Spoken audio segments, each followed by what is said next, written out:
To Ekta commerce classes. हम लोग banking वाला चैप्टर कर रहे हैं, उसका एक टॉपिक रह चुका है money creation bye commercial banks. हम लोगों ने मनी वाले चैप्टर में पढ़ा था कि जो सेंट्रल बैंक है, गवर्नमेंट ऑफ इंडिया और साथ में commercial banks, they create money और दे हु इशूज़ मनी, कि मनी इशू कौन करता है। उसमें हम लोगों ने एक पॉइंट कहा था कि कमर्शियल बैंक भी इशू करता है, वो डायरेक्टली करेंसी की फॉर्म में मनी इशू नहीं करता है, वो क्या करता है क्रेडिट क्रिएशन के थ्रू, और we can say money creation के through commercial bank money create करता है, और इसको हम क्रेडिट क्रिएशन भी बोल सकते हैं। क्रेडिट क्रिएशन और money creation bye commercial banks, तो उस टॉपिक के बारे में हम डिटेल में पढ़ने वाले हैं, उसका प्रोसेस करेंगे। तो फर्स्ट ऑफ ऑल आपको कमर्शियल बैंक्स पता होने चाहिए। क्या होते हैं कमर्शियल बैंक्स? वो सभी बैंक्स जिनके पास हम अपना एक्स्ट्रा मनी सेविंग्स की फॉर्म में या किसी भी डिपॉजिट की फॉर्म में मनी डिपॉजिट करा रहे हैं, सेविंग्स अपनी, और जो हमें लोन देता है और हमारी डिपॉजिट्स को एक्सेप्ट करता है। तो अब इसमें जो मेन कंसेप्ट है जिसके ऊपर ये सारा बेस है, क्रेडिट क्रिएशन और मनी क्रिएशन, मतलब जो उधार दे रहा है कमर्शियल बैंक्स, उसके थ्रू वो मनी सप्लाई करता है इकोनॉमी में। तो इसमें डिमांड डिपॉजिट से हमने पिछली लास्ट वीडियोस में भी पढ़ा है, जो कि M1 के अंदर हमने पढ़े थे कि एक करेंसी होती है जिसमें डिमांड डिपॉजिट्स हैं और अदर डिपॉजिट्स हैं। तो डिमांड डिपॉजिट्स क्या होते हैं? जो हम लोग अपना पैसा बैंक के पास डिपॉजिट कराते हैं, हमने उसमें डिस्कस किया था, वो क्या है डिमांड डिपॉजिट। जो बैंक के पास हम अपना मनी डिपॉजिट करा रहे हैं, चाहे सेविंग्स की फॉर्म में, करंट अकाउंट की फॉर्म में या अदर डिपॉजिट्स की फॉर्म में, मीन्स फिक्स डिपॉजिट या रिकरिंग डिपॉजिट। पर इसमें जो डीप कंसेप्ट है, जो डिमांड डिपॉजिट, ये दो डिपॉजिट्स से मिलके बनता है। First is primary deposit and second is secondary deposit. ये मनी क्रिएशन का बेस है, सो ये आपको क्लियर होना चाहिए। Primary deposit plus secondary. Primary जो हम लोग बैंक में मनी डिपॉजिट करा रहे हैं हमारी सेविंग्स को, that is called primary. Money deposits by people in bank, bank में जो लोग पैसा जमा करा रहे हैं वो क्या है प्राइमरी डिपॉजिट। पर अब सेकेंडरी डिपॉजिट क्या है? सेकेंडरी मतलब सेकंड टाइम। इससे हम याद रख सकते हैं, देखो जो हम लोगों ने मनी बैंक में डिपॉजिट कराई है, बैंक क्या करता है, उसका कुछ हिस्सा तो RBI के पास CRR की फॉर्म में रख देता है, जो हमने क्वांटिटेटिव इंस्ट्रूमेंट्स में पढ़ा, और बाकी सारा क्या करता है लोन की फॉर्म में दे देता है लोगों को। तो जो लोन दिया जाता है that is not in the form of cash, वो कैश की फॉर्म में नहीं होता है, वो जो लोगों का डिपॉजिट अकाउंट है उसी में ही क्रेडिट की फॉर्म में शो कर दिया जाता है। कह रहा है जो money lent bye banks, bank से जो पैसा उधार देते हैं that is not in the form of cash, cash की फॉर्म में नहीं होता है, बट इट इज़ डिपॉजिटेड और shown in the account of borrowers. जो उधार लेते हैं पैसा, उनका बैंक में डिमांड डिपॉजिट मतलब उनका अकाउंट बना होता है, उसी में ही मनी क्रेडिट की फॉर्म में शो कर दी जाती है, and is called secondary deposits. मतलब प्राइमरी प्लस सेकेंडरी दोनों मिलके क्या बनाते हैं डिमांड डिपॉजिट्स। प्राइमरी जो सबसे पहले लोग बैंक में अपना पैसा जमा करवा रहे हैं दैट इज़ प्राइमरी डिपॉजिट्स, और उन डिपॉजिट्स को यूज़ करके बैंक जो मनी उधार देता है बोरोवर्स को, वो कैश की फॉर्म में ना होके उनके अकाउंट में ही डिपॉजिट कर दी जाती है, किनके बोरोवर्स के। बोरोवर्स मतलब जो उधार ले रहे हैं, तो उसे क्या बोला जाता है सेकेंडरी डिपॉजिट। अब जो मनी क्रिएशन का प्रोसेस है वो सारा इन डिमांड डिपॉजिट के ऊपर बेस्ड है। वही प्रोसेस के थ्रू अब हम क्लियर करेंगे कि कमर्शियल बैंक कैसे मनी क्रिएट करते हैं और we can say credit create करते हैं इन द इकोनॉमी। ये स्टूडेंट्स, तो जो प्रोसेस है उसको डिस्कस करने से पहले कुछ एक पॉइंट्स हैं वो ध्यान में रखने हैं। हम लोगों ने क्या बोला, कमर्शियल बैंक क्या करता है, हमसे जो डिपॉजिट्स हैं उसको एक्सेप्ट करता है दैट इज़ प्राइमरी डिपॉजिट्स। उन्हीं डिपॉजिट्स का यूज़ करके लोगों को पैसा उधार देता है दैट इज़ सेकेंडरी डिपॉजिट। दोनों को मिला के क्या बन जाता है DD, that is demand deposits. अब देखो जो प्राइमरी डिपॉजिट है, जो टोटल हमारे डिपॉजिट्स होते हैं that is many more than the primary deposit. Primary deposit से वो बहुत ज़्यादा होते हैं। वो यही कहना चाह रहा है कि जो बैंक है it lends money many more times more than the cash reserve. Cash reserve मतलब जो बैंक के पास जितने भी प्राइमरी डिपॉजिट आए हैं उससे कई गुना ज़्यादा वो उधार देता है लोगों को। वो कैसे देता है, यही हमने क्रेडिट क्रिएशन के प्रोसेस में सीखना है। विद एग्जाम्पल अभी करते हैं तो इसके बाद सेकंड पॉइंट जो हमें ध्यान रखना है कि जो क्रेडिट क्रिएशन है ये दो चीज़ के ऊपर डिपेंड करता है। कमर्शियल बैंक ऐसे क्रेडिट क्रिएट नहीं कर सकता। It depends upon the two things. First is cash reserves. Cash reserves या प्राइमरी डिपॉजिट कहते हैं। मीन्स जो अगर बैंक के पास लोगों की तरफ से पैसा ही नहीं आएगा in the form of primary deposits, तो बैंक कैसे पैसा उधार दे सकता है। तो बेस क्या है, कैश रिजर्व्स। कैश रिजर्व्स क्या है, क्रेडिट क्रिएशन का बेस है।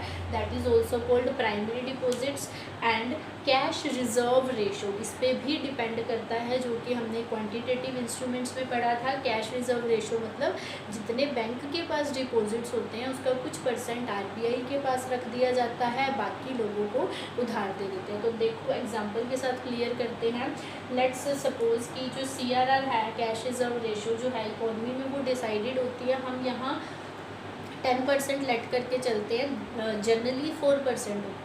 तो सीआरआर कितना है, 10%। एंड कैश रिजर्व जो है बैंक के पास मीन्स जो प्राइमरी डिपॉजिट्स हैं दैट इज़ 1000 रुपीज़।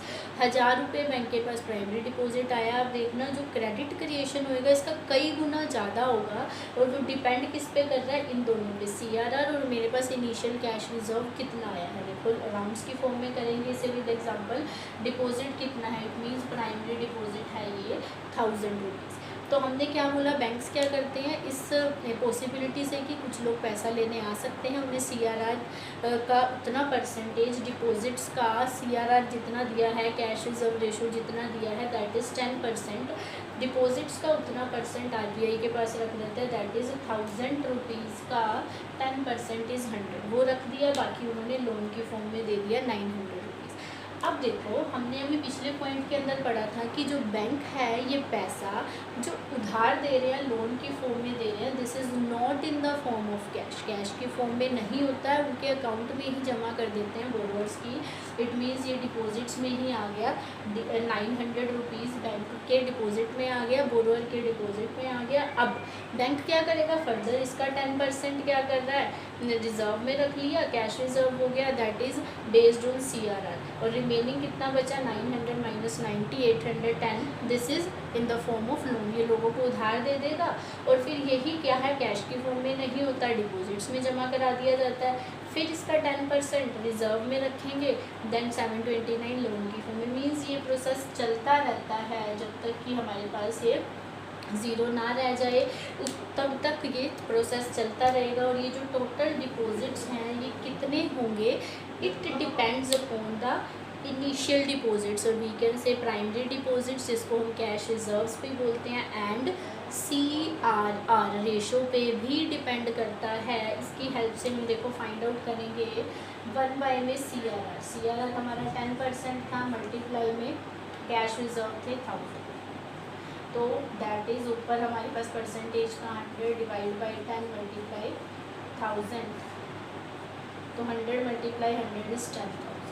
टोटल कितना हो गया, 10,000 के हमारे डिपॉजिट्स। तो इसीलिए हमने बोला था बैंक्स जो पैसा उधार देते हैं it is many times more than the cash reserve. Cash reserve तो सिर्फ 1000 था, उसका कई गुना ज़्यादा है, मीन्स 10 टाइम्स ज़्यादा है। यहाँ 10,000 हो गया हमारा, और ये 10,000 का 10% तो सीआरआर पे इसका टोटल 1000 बनेगा, और लोन की फॉर्म में 9000 है। तो टोटल डिपॉजिट्स मतलब जो डिमांड डिपॉजिट्स हैं is equal to 10,000।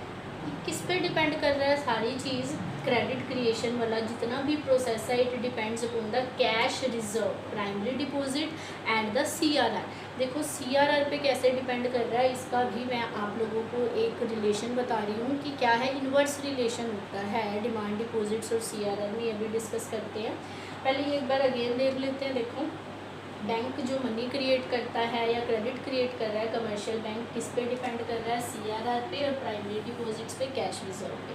First round में ये प्राइमरी डिपॉजिट था, इसका 10% रिजर्व रख लिया, बाकी क्या किया, लोन दे दिया। ये लोन भी डिपॉजिट की फॉर्म में ही था, कैश की फॉर्म में नहीं था। फिर इसका 10% रिजर्व रखा, बाकी लोन दे दिया। ये प्रोसेस तब तक चलता रहेगा जब तक कि ये प्रोसेस ज़ीरो नहीं हो जाता एंड तक। यहाँ पे हमारे पास डिपॉजिट्स में ज़ीरो नहीं बच जाता, और ये फाइंड कैसे करेंगे, टोटल सीआरआर और रिजर्व की हेल्प से, क्योंकि डिमांड डिपॉजिट डिपेंड कर रहे हैं सीआरआर और कैश रिजर्व्स पे। 1/CRR जो भी है 10% मल्टीप्लाई रिजर्व 1000 करके 10,000 आगे डिमांड डिपॉजिट। तो मींस जो हमारा क्रेडिट क्रिएशन वाला कंसेप्ट है, it is totally based on the primary deposits of the commercial bank, that is also called cash reserves, and other thing is cash reserve ratio. इन दोनों पे depend कर रहा है। अब रिलेशन देखना डिमांड डिपॉजिट्स और रिजर्व्स। यस स्टूडेंट्स, तो हमने क्या बोला था कि बैंक कई गुना ज़्यादा पैसा उधार देते हैं प्राइमरी डिपॉजिट्स का। वो कितना गुना ज़्यादा उधार देंगे वो CRR पे डिपेंड करता है। CRR पे कैसे डिपेंड कर रहा है, देखो इसके लिए हम CRR मल्टीप्लायर टॉपिक पढ़ते हैं। This is credit multiplier. Formula रहता है K is equal to 1 by में CRR। K is credit multiplier, CRR is cash reserve ratio. तो ये आपको इन्वर्स रिलेशनशिप शो कर रहा है CRR और क्रेडिट मल्टीप्लायर में। मीन्स अगर CRR ज़्यादा होता है तो जो मल्टीप्लायर है दैट विल बी कम, वो क्या होगा, कम होगा। अगर CRR ज़्यादा होता है तो डिमांड डिपॉजिट्स क्या होंगे, कम होंगे, और अगर CRR कम होता है तो डिमांड डिपॉजिट्स क्या होंगे, ज़्यादा। अभी देखो हमने पिछले एग्जांपल्स के में डिस्कस किया था कि CRR 10% था और जो हमारे डिमांड डिपॉजिट्स आए थे दैट वाज 10,000, और जो प्राइमरी डिपॉजिट था, प्राइमरी डिपॉजिट 1000 था, उसका 10 टाइम्स आया तो 10,000 हो गया था। देखो 10 टाइम्स बना। K is equal to 1 by में CRR, 1 बाई 10%, 100 बाई 10, 10 टाइम्स। 1000 का 10 टाइम्स कितना हो गया हमारा, 10,000। तो सिमिलरली अगर हम 20% ले लेते हैं CRR लेट्स फॉर एग्जांपल, तो देखना मल्टीप्लायर क्या होगा, 5 टाइम्स। तो इसमें जो डिमांड डिपॉजिट्स कितने बनेंगे, 1000 का 5 टाइम्स तो 5000 हो गया। तो ये चीज़ क्या शो कर रही है, जितना ज़्यादा CRR होगा डिमांड डिपॉजिट्स उतने कम होंगे, और जितना कम CRR होगा डिमांड डिपॉजिट्स उतने ज़्यादा होंगे। तो इट मीन्स जो हमारा क्रेडिट है, क्रेडिट क्रिएशन है, that depends upon the CRR। Credit कितने टाइम्स ज़्यादा होगा प्राइमरी डिपॉजिट्स का, वो किस पे डिपेंड कर रहा है, कैश रिजर्व रेशो पे, और इन दोनों के बीच में इन्वर्स रिलेशनशिप है। ये टॉपिक बहुत ज़्यादा इंपॉर्टेंट है एग्जामिनेशन पॉइंट ऑफ व्यू से। जनरली 4 मार्क्स में अपीयर होता है बोर्ड एग्जाम्स के अंदर। सो अगर कोई भी डाउट रहता है आपको तो कमेंट सेक्शन में आप लोग पूछ सकते हैं, और अगर आपको वीडियो पसंद आती है तो इसे लाइक करना ना भूलें और चैनल को सब्सक्राइब और शेयर ज़रूर करें। Thank you, have a nice day.